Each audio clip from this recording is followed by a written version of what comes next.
জানলে অবাক হবেন, জাপান পৃথিবীর বাকি সব দেশ থেকে শত বছর এগিয়ে। জাপানে গাড়ি পার্ক করার জায়গা না থাকলে সেগুলো পার্ক করা হয় এক ধরনের হাইড্রোলিক মেশিনের মাধ্যমে, তাও আবার মাটি থেকে উঁচুতে। শুনে অবাক হলেও গাড়িগুলো পার্কের জন্য ধাপে ধাপে ওপরে অনেকগুলো ফ্লোর থাকে। মেশিনের মাধ্যমে গাড়িগুলো এক একটি ফ্লোরে উঠিয়ে পার্ক করে রাখা হয়, ফলে অল্প জায়গায় অনেকগুলো গাড়ি পার্ক করা যায়। জাপানে এক ধরনের হাইওয়ে তৈরি করা হয়েছে, যেখানে নির্দিষ্ট গতিতে গাড়ি চালালে সুন্দর মিউজিক শোনা যায়। রাস্তাগুলো এমনভাবে বানানো যে সেখানে নির্দিষ্ট কিছু খাঁজের উপর দিয়ে গাড়ির চাকার ঘর্ষণের ফলে সুর বেজে ওঠে। জাপানের বুলেট ট্রেনগুলো এমনই মসৃণভাবে চলে যে এর ভেতরে কোনো কলম দাঁড় করিয়ে রাখলেও সেটি পড়ে যায় না।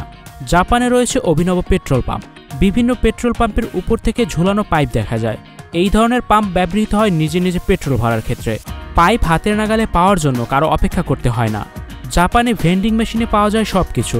শুনতে বিস্ময়কর মনে হলেও মূল্য পরিশোধ করলে সে দেশে ভেন্ডিং মেশিন থেকে বিভিন্ন পণ্য যেমন পানীয় বা যে কোনো খাবার থেকে শুরু করে নানা ধরনের ভোগ্যপণ্য পাওয়া যায়।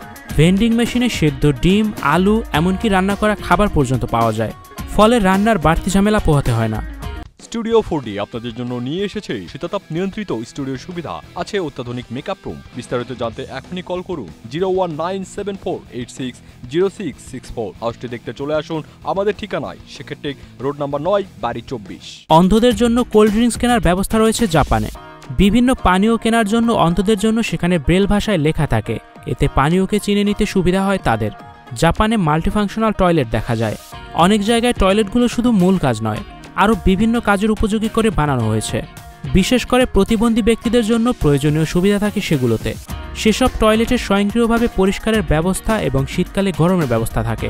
এছাড়াও জাপানের রাস্তার পাশে রয়েছে অদ্ভুত এক ধরনের টয়লেট, যেখানে ঢুকলে এই টয়লেট ব্যবহারকারীদের গোপনীয়তার কোনো সমস্যা হবে না, কারণ এক প্রকার স্মার্ট কাচ দিয়ে তৈরি দেয়াল। যখন সেই টয়লেট খালি থাকবে তখন বাইরে থেকে ভেতরের সবকিছু দেখার জন্য যখন কেউ ভেতরে প্রবেশ করে দরজা লক করে দেবে, 4টি কাচের দেয়ালই স্বচ্ছ থেকে অস্বচ্ছ হয়ে যাবে। বাইরে থেকে ভেতরে বা ভেতর থেকে বাইরে কিছুই দেখা যাবে না। জাপানে অনেক ট্যাক্সিতে স্বয়ংক্রিয় দরজা রয়েছে, যাতে ওঠার পর যাওয়াটাও বন্ধ হয়ে যায়। জাপানে রয়েছে পুরোপুরি সাউন্ডপ্রুফ হোটেল। শুধু ঘুমানোর জন্য অনেকে এসে হোটেলগুলোতে গিয়ে আরামে ঘুম দেয়।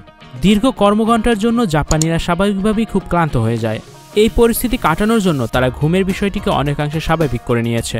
এজন্য কর্মক্ষেত্রে দায়িত্ব পালনের সময় ঘুমিয়ে গেলে জাপানে খুব একটা দোষ হয় না। Icon focus 24 TV, powered by 4D Fourth Dimension। আমাদের চ্যানেলটি সাবস্ক্রাইব করে আমাদের সাথে থাকুন।